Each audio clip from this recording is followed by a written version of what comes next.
नमस्कार साथियों, जय हिंद, वंदे मातरम। आप सभी का एक बार फिर से बहुत बहुत स्वागत है आपके अपने YouTube चैनल एग्जाम ट्रिकी में। आशा है दोस्तों, आज का आपका पेपर जो आप लोग दे करके आए हैं, paper number 7, education in the emerging Indian society and school administration, अच्छा हुआ होगा। आज हम लोग सबसे पहले टॉप 25 MCQs की बात करेंगे। इसके बाद में जो आपकी नेक्स्ट वीडियो आएगी उसमें हम लोग मॉडल पेपर की बात करेंगे, और इसके बाद में भी जब मॉडल पेपर हो जाएगा इसके बाद में एक वीडियो और अपलोड होगी जिसमें और भी जो भी क्वेश्चन इंपॉर्टेंट होंगे मैं उनको वहां पर करा दूंगा। प्लेलिस्ट में जाकर के जो भी मैराथन क्लासेस हैं आप उनको आराम से देख लीजिएगा, जिससे कि आपका कॉन्सेप्ट क्लियर हो जाए। और ये 25 MCQs आपके लिए इसीलिए हैं कि जिससे आपका कॉन्सेप्ट जो है, छोटी छोटी चीजें जो है वो क्लियर होते हुए चले। तो शुरू करते हैं। पहला प्रश्न आपकी स्क्रीन पर, सूक्ष्म शिक्षण का मुख्य उद्देश्य निम्नलिखित में से क्या है? और सूक्ष्म शिक्षण आपसे भैया 2 नंबर में भी पूछ लेता है, माइक्रो टीचिंग। तो जब भी सूक्ष्म शिक्षण की बात करते हैं तो इसको हम लोग कहते हैं कि ये एक शिक्षक की प्रशिक्षण की तकनीक होती है। क्या होती है? शिक्षण को प्रशिक्षित करने की एक तकनीक होती है, क्योंकि जब कोई शिक्षक प्रशिक्षण ले रहा होता है उस समय वो कुछ छात्रों को पढ़ाता है, कुछ श्यामपट्ट पर लिखता है, कोई लेसन प्लान बना के लाता है, तो वहां पर छोटे छोटे चरणों में अभ्यास करता है ताकि सही समय पर जो चीजें बच्चे को प्रोवाइड करनी है वो दे सके। छात्र शिक्षकों में विशिष्ट शिक्षण कौशलों का विकास करना। ठीक है, छात्र शिक्षक मतलब आप लोग, अभी आप लोग सेकेंड ईयर में थे, आप लोगों ने साल भर अच्छे से पढ़ा होगा, बच्चों को पढ़ाया होगा, लेसन प्लान किया होगा, तो वहां पर आपने सूक्ष्म शिक्षण माइक्रो टीचिंग का प्रयोग किया होगा। आगे बात करते हैं क्वेश्चन नंबर 2 की। कह रहा है कि प्राथमिक विद्यालय में CCE का पूर्ण रूप क्या होता है? आपको पता है, हिंदी में कहते हैं सतत एवं व्यापक मूल्यांकन, इंग्लिश में कहते हैं कॉन्टिन्यूअस एंड कॉम्प्रिहेंसिव इवैल्यूएशन। अगर इसकी हम लोग बात करते हैं तो कहते हैं बच्चे का मूल्यांकन साल भर लगातार चलता रहता है। कैसे चलता रहता है? साल भर लगातार चलने वाला, इसी को हम लोग सतत बोलते हैं। इसी में शैक्षणिक गतिविधियां, खेलकूद, व्यवहार, ये सभी को करिकुलर एक्टिविटीज यानी कि शैक्षणिक गतिविधियां भी शामिल की जाती है। ठीक है, तो आपका बी ऑप्शन सही। नेक्स्ट है भैया क्वेश्चन नंबर 3 आपकी स्क्रीन पर। कह रहा है कि ऑटिज्म स्पेक्ट्रम डिसऑर्डर से ग्रसित बच्चों के लिए कक्षा की कौन सी व्यवस्था सबसे बेहतर है? ASD के लिए सबसे बेहतर तरीका कौन सा है? जब आप बच्चे को विजुअल सपोर्ट्स देते हैं, विजुअल शेड्यूल के साथ में देते हैं चीजों को, आप बच्चे को जो है, आप कह सकते हो कि उसकी दिनचर्या अगर उसको सिखानी है तो आप उसको तोड़ तोड़ करके सिखाते हैं, और उसको फ्लैश कार्ड या वीडियो के माध्यम से अगर सिखाते हैं तो वहां पर बच्चा बेहतर सीख लेता है। ठीक है, तो अत्यधिक संरचित होनी चाहिए, स्ट्रक्चर्ड, हाईली स्ट्रक्चर्ड होनी चाहिए, दृश्य समय सारणी वाली कक्षा होनी चाहिए, बच्चा अच्छे से सीखेगा। नेक्स्ट क्वेश्चन है आपकी स्क्रीन पर, universal design for learning, UDL। और UDL भैया आपके पेपर में 2 नंबर में, 3 नंबर में, मतलब ऐसा क्वेश्चन है जो पूछा जाने वाला प्रश्न है। यूनिवर्सल डिजाइन फॉर लर्निंग, ऐसी डिजाइन तैयार करना जहां पर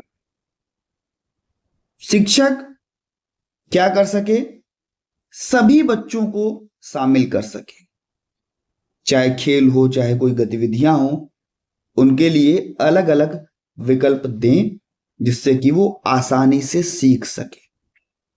ठीक है, प्रस्तुतिकरण करना, अभिव्यक्तिकरण करना, तो ये आपको देखने को मिलता है आपके यूडीएल में।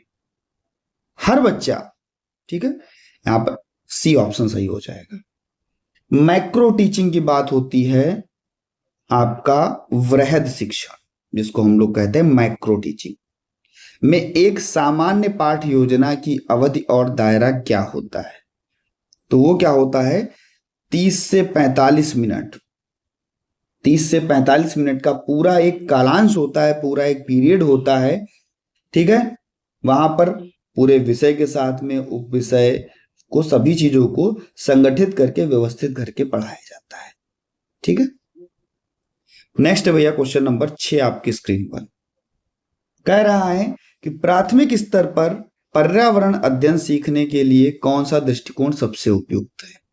भाई हम जब भी प्राथमिक स्तर की बात करते हैं, आपने सीटेट का भी एग्जाम दिया होगा, और अब सोच लो अगर प्राथमिक स्तर की बात होती ही है तो कहा जाता है कि बच्चे को आप वास्तविक वातावरण में ले जाओ। ठीक है, बच्चे को आप कहां से, वास्तविक वातावरण में ले जाओ।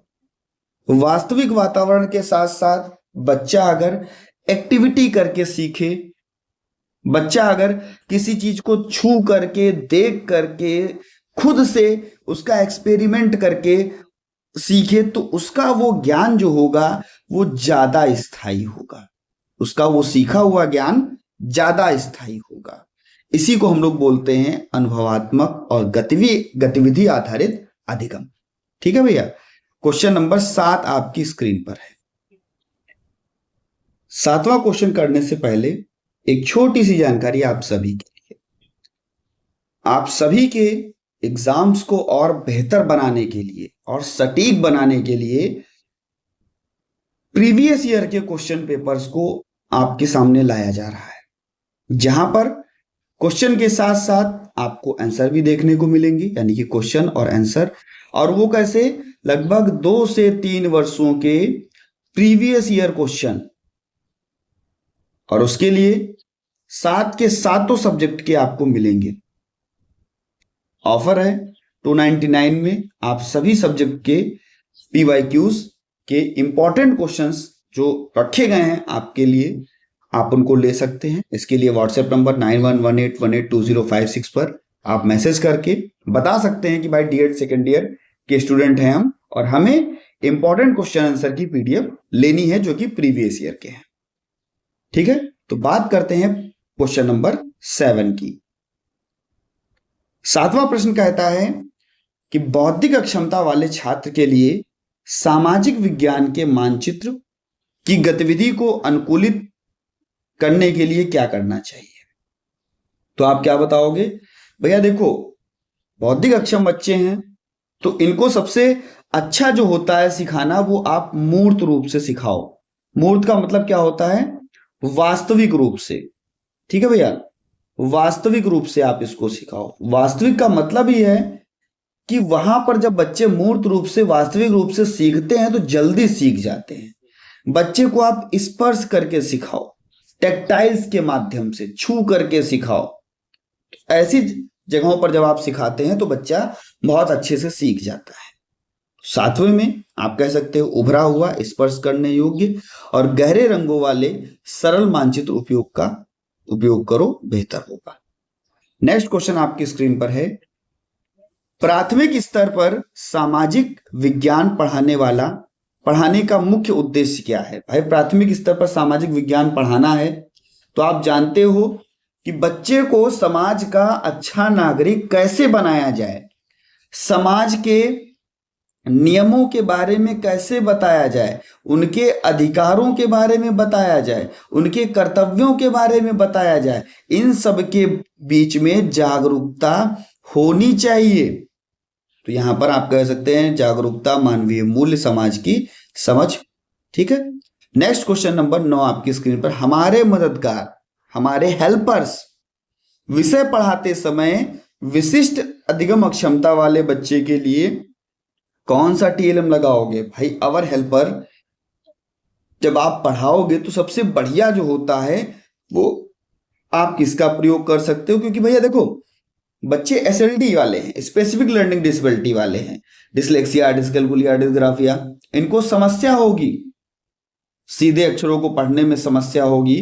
तो आप क्या करो, आप एक नाटक करवा दो जिसमें, या फोटो दिखवा दो जिससे क्या करें वो समझ जाएं कि हाँ भाई ये डॉक्टर है, ये इंजीनियर है, ये जो है हमारा किसान है, ये हमारे पुलिसमैन हैं। उनसे बच्चा बहुत अच्छे से समझ जाते हैं। तो क्या करा दो, रोल प्ले करा दो, ठीक है, फोटो दिखा दो।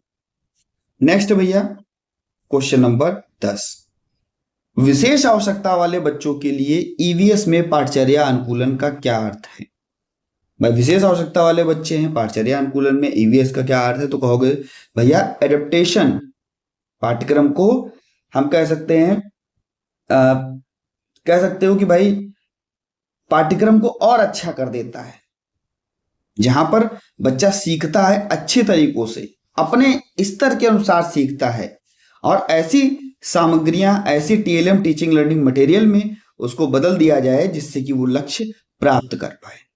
ठीक है भैया, तो आप कहोगे भैया, तो कहेंगे आपका बच्चे की आवश्यकता के अनुसार शिक्षण विधियां, सामग्रियां और जो है मूल्यांकन में बदलाव करना एडेप्टेशन कहलाता है। हाँ भैया, एडेप्टेशन आपका एकोमोडेशन और मॉडिफिकेशन तीनों बहुत इंपॉर्टेंट हैं, बहुत अच्छे से पढ़ लेना, ठीक है। नेक्स्ट है क्वेश्चन नंबर 11 आपकी स्क्रीन पर, कह रहा है, अब उत्तर भी देखो, देख लिए हो तो ऐसे ही बात कर लेते हैं, ठीक है, और सीख लेते हैं। कह रहा है पूर्व गणित कौशल माना जाना चाहिए, प्री मैथ स्किल।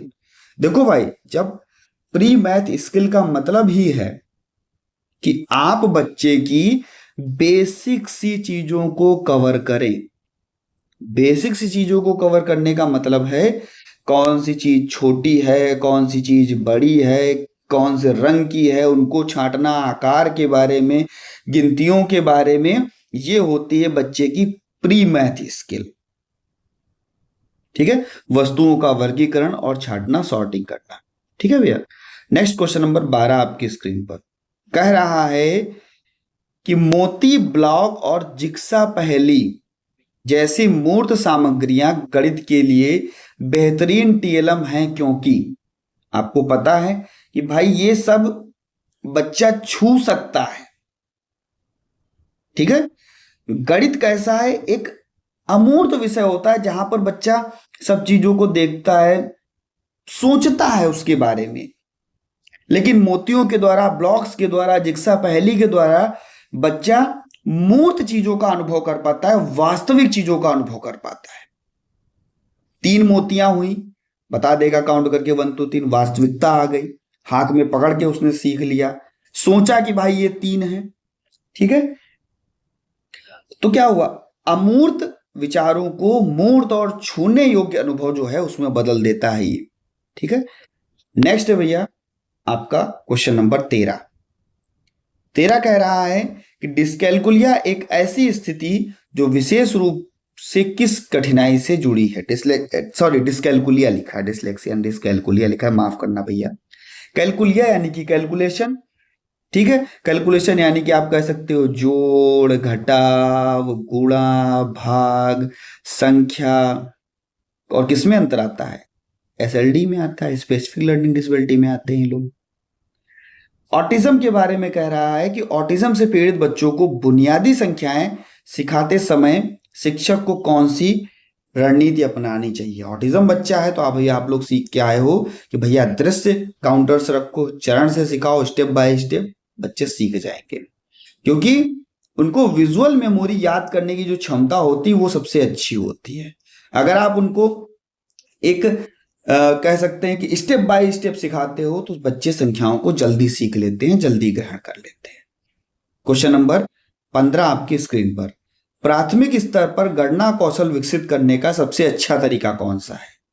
जब भी प्राथमिक स्तर बच्चे को कराओ तो बच्चे को आप सामान खरीदना सिखाओ, खेल खेल में पैसे के बारे में बताओ, बच्चे को वास्तविक गतिविधियों के बारे में बताओ, बच्चे को व्यवहारिक चीजों के बारे में बताओ। ठीक है, जीवन भर काम आएगा भैया ये सब चीजें। तो आपका दैनिक जीवन के कार्य जैसे बाजार का नाटक या नकली नोटों का खेल आप ऐसे सिखा सकते हो। रटवाना नहीं है बच्चे को, इस पर भी नहीं, सैद्धांतिक नहीं, ये सब नहीं। ठीक है, प्राथमिक विद्यालय स्तर पर अंग्रेजी को द्वितीयक भाषा के रूप में पढ़ाने का उद्देश्य। भाई अंग्रेजी को द्वितीयक भाषा के रूप में पढ़ाना है तो क्या उद्देश्य होगा? तो बच्चे की बेसिक कौशल को, बुनियादी समझ को बेहतर करना, बेसिक चीजों को बेहतर करना। ठीक है भैया, बी ऑप्शन आपका सही हो जाएगा। क्यों? क्योंकि जब बच्चा प्राथमिक भाषा उसकी हिंदी है या उसकी रीजनल लैंग्वेज है तो वहां पर धीरे धीरे बच्चा और भी सामान्य बोलचाल को समझे, बेसिक चीजों को समझे, निर्देशों को समझे, इसलिए गणित इंग्लिश पढ़ाई जाती है। ठीक है, नेक्स्ट भैया, एक शिक्षक अंग्रेजी पढ़ाने के लिए साइट वर्ड्स दृष्टिकोण का उपयोग करता है। एसएलडी वाले बच्चों के लिए फायदेमंद है क्योंकि उन्हें बार बार शब्दों को एक संपूर्ण विजुअल यूनिट के रूप में तुरंत पहचानने में मदद करता है। साइड वर्ड्स जैसे आप कह सकते हो द, एंड, इज, ही, ऐसे शब्द जो होते हैं ध्वनियों को बार बार तोड़ने की बजाय देखकर पहचानने की ट्रेनिंग आप दे दो बच्चे को, वहां पर बच्चा जो डिसलेक्सिया वाला होगा उसके लिए सीखना बहुत आसान हो जाएगा। ठीक है, क्वेश्चन नंबर 18, भाषा की समझ विकसित करने के लिए कौन सी टीएलएम सबसे अधिक सार्वभौमिक होती है? अगर आपको भाषा की समझ विकसित करनी है तो बच्चे को आप क्या दो? बच्चे को आप जो है चीजों को तोड़ करके पहली बात सिखाओ, अक्षरों के बीच में संबंध को सिखाओ। आप जो है चित्र के माध्यम से सिखा सकते हो, अक्षर के माध्यम से सिखा सकते हो। ठीक है, तो आप बच्चे को स्पष्ट चित्र और छिपे हुए शब्दों के जोड़ों को वाले फ्लैश कार्ड के माध्यम से चीजों को आप सिखा सकते हो। ठीक है भैया, क्वेश्चन नंबर 19 आपकी स्क्रीन पर है। और हाँ भैया देखिए, वीडियो अच्छी लग रही हो, क्वेश्चन आपको समझ में आ रहे हो, बेसिक चीजें आपकी क्लियर हो रही हो तो यार वीडियो को लाइक जरूर कर देना, सभी मित्रों तक एक बार यार शेयर कर देना। कोशिश यही है कि अपने पास 85,000 का जो परिवार है, जब तक आप लोगों का पेपर खत्म हो आप लोग 15,000 तो कम से कम जोड़ के जाओ ही, जिससे कि अपना भी परिवार सबसे बड़ा परिवार हो जाए। ठीक है भैया, और 1 लाख का परिवार हो जाएगा तो थोड़ा अच्छा लगेगा कि चलो 1 लाख का परिवार अपना हो गया है, थोड़ा और अच्छा लगने लगेगा। ठीक है भैया, विकासात्मक देरी के कारण बहुत कम बोलने वाले छात्र के लिए भाषा और संचार को किस माध्यम से सुधारा जा सकता है? तो आप कहोगे सर इनके लिए आप AAC का उपयोग कर सकते हैं, ऑगमेंटिव एंड अल्टरनेटिव कम्युनिकेशन का उपयोग कर सकते हैं। ठीक, क्वेश्चन नंबर 20 आपकी स्क्रीन पर कह रहा है कि समावेशी कक्षा में अंग्रेजी पाठ्यक्रम में कौन सा अनुकूलन आवश्यक है? भाई समावेशी कक्षा है, अंग्रेजी का पाठ्यक्रम है, तो कौन सा अनुकूलन आवश्यक है? तो आप कहोगे बच्चे के लिए आप लार्ज देखो क्या मैं लिख देता हूं। ठीक है, लार्ज की स्पेलिंग वगैरह लिख रहा हूं। ठीक है, लार्ज। ठीक है, लार्ज फॉन्ट वाले जो चीजें हैं आप उनको उपयोग कर सकते हो, बड़े आकार वाली चीजों को छोटे छोटे टुकड़ों में आप बांट करके करा सकते हो, बहुत आराम से बच्चे सीख जाएंगे। ठीक है, ए ऑप्शन आपका सही हो जाएगा। नेक्स्ट है भैया क्वेश्चन नंबर 21, क्या कह रहा है कि शुरुआती शिक्षा के लिए मातृभाषा या क्षेत्रीय भाषा सबसे अच्छा माना जाता है, क्यों? भाई सबसे जरूरी है बेसिक चीजें। बच्चा जब जन्म लेता है तो घर पर मातृभाषा बोली जाती है, और जब मातृभाषा बोली जाती है तो वो कहीं पर जाए अगर उसके मातृभाषा में उससे बात की जा रही है तो वो जल्दी सीखेगा, घबराएगा नहीं, उत्तर देगा। अगर कोई नई लैंग्वेज उसको मिल जाएगी तो डर जाएगा यार, घुल मिल नहीं पाएगा, बात नहीं कर पाएगा, तो कैसे अपनी चीजों को बयां कर पाएगा, व्यक्त कर पाएगा। ठीक है, तो कहेंगे क्योंकि बच्चे के घर के अनुभव सीधे औपचारिक रूप से स्कूल से जोड़ते हैं। क्वेश्चन नंबर 22 आपकी स्क्रीन पर, भाषा के खेल जैसे अंताक्षरी, तुकबंदी, शब्द बनाना क्यों महत्वपूर्ण है? भाई अंताक्षरी होती है, हम लोग राइम्स बनाते हैं, तो वहां पर क्यों बनाना ज्यादा जरूरी होता है?